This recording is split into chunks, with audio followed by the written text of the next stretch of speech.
So,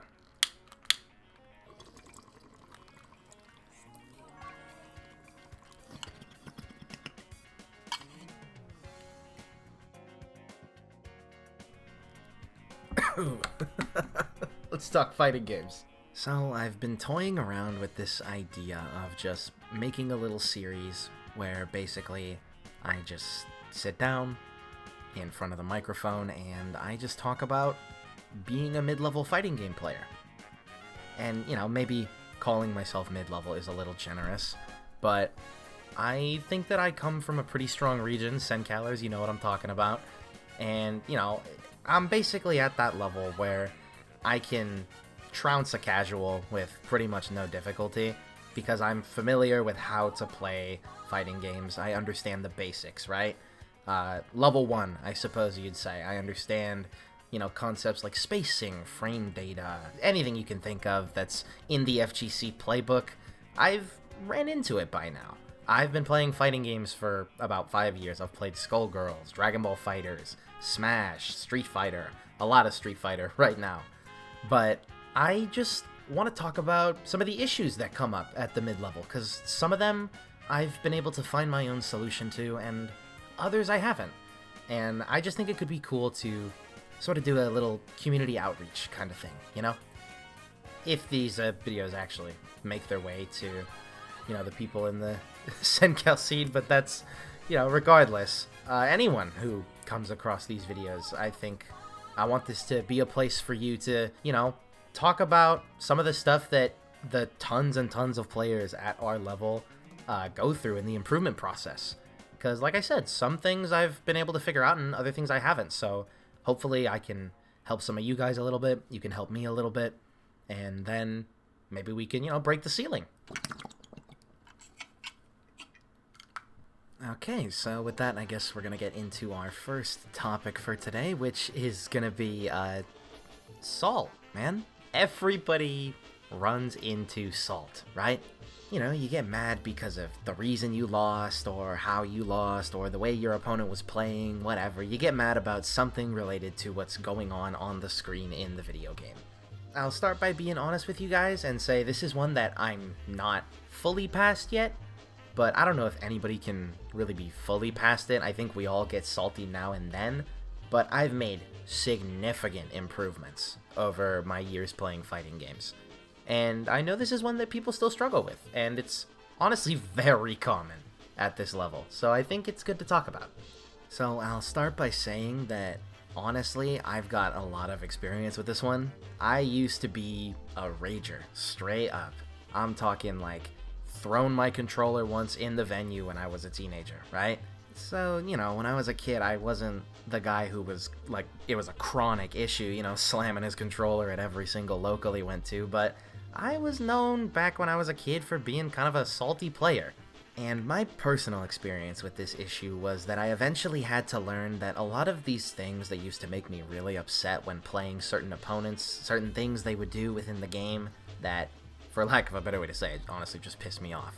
They only really upset me because of these sort of preconceived notions that I had about how fighting games were supposed to work. That it's just two people who sit down and decide to play a certain way, where there's footsies and honesty and neutral at every corner.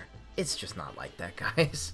People are gonna mash and just do what they want because these terms like footsies only really exist to describe certain states of playing the game, but that doesn't mean that the game itself is gonna lock you out of doing what you want to do. That's why playstyles exist, right? I think the mic just picked up my stomach growling.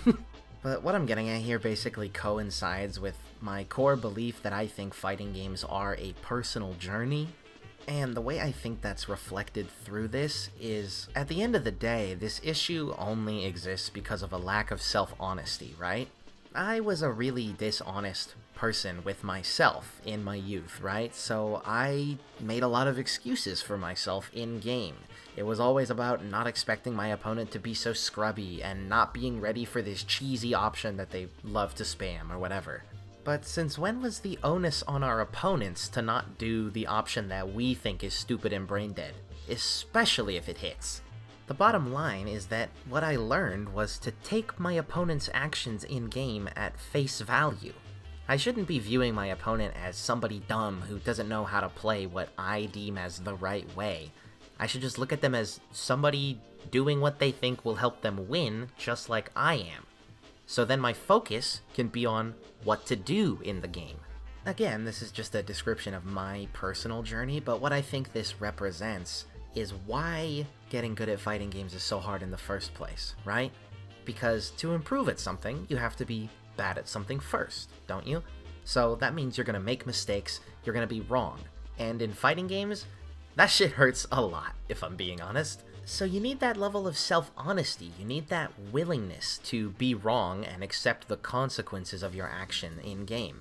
And sometimes you'll be somebody who's going through something, just like I was when I was playing fighting games as a teenager and I was severely depressed, and it led to me having a bad attitude about the game. But then as my life outside of the game improved, I found it easier to think about the game in a way that was healthier, a way that actually fostered improvement by being willing to be wrong.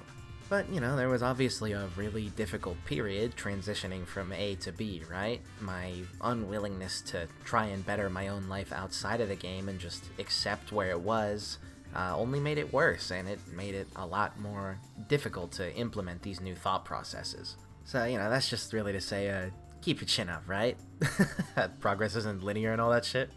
But honestly, I do see this pattern kinda often, whether it's with people in my local scene or friends in my personal life. They just have this issue where something outside the game is really the source of something that they feel during the game. And, you know, that's not groundbreaking stuff, I know. But for me, being able to identify that was what was able to get me started on the road to improvement.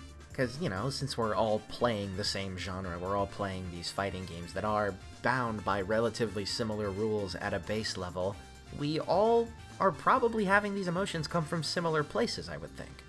But, yeah, I don't want to drag this on, you know, so that's all I really got for this one. I was finishing my bowl, and I was trying to think of a name for this, because I didn't have one when I started. I've just been recording the audio, seeing if I like how I said things, and if I didn't, I would just redo it. Just doing that over and over until I thought I reached a conclusion. So there was no title, no script in mind, nothing. This is just a video. But now, this is called Mid-Level Musings. That's the name of the show. Mid-Level Musings. This has been the first episode. Goodbye, I'll see you next time. I'm gonna finish my bowl now.